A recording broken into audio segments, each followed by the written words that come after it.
Welcome to channel. இன்னைக்கு நம்ம பார்க்க போகிற ரெசிபி கேபேஜ் பக்கோடா. நல்லா டேஸ்ட்டாக கிறிஸ்பியாக எப்படி செய்யறதுன்னு வாங்க பார்க்கலாம்.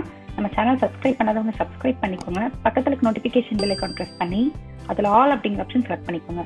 ஒரு பவுலில் கட் பண்ணி வச்சிருக்க முட்டைக்கோஸ் எடுத்துக்கலாம். நான் இன்னைக்கு அரை முட்டைக்கோஸ் எடுத்துருக்கேங்க. ஒரு பெரிய சைஸ் வெங்காயத்தை ஸ்லைஸ் பண்ணி சேர்த்திக்கோங்க.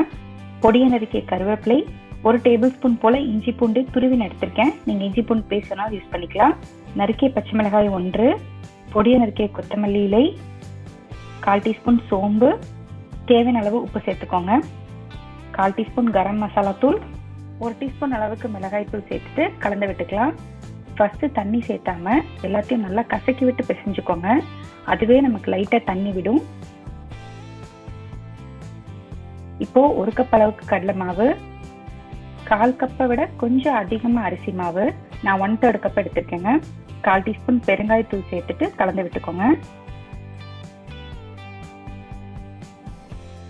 கொஞ்சம் கொஞ்சமா தண்ணி தெளிச்சு விட்டு பிசைஞ்சுக்கோங்க.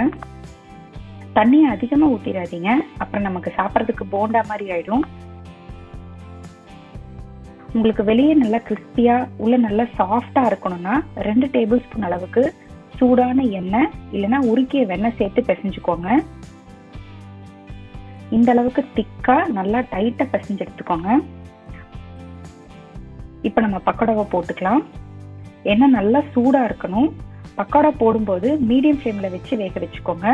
அப்பதான் உங்களுக்கு பக்கோடா நல்லா கிறிஸ்பியா இருக்கும். பக்கோடா நல்லா வெந்துருச்சு. இப்ப எடுத்துடலாம். சுவையான மொறுமொறு முட்டைக்கோஸ் பக்கோடா ரெடி. கண்டிப்பா வீட்டுல செஞ்சு பாருங்க. நன்றி.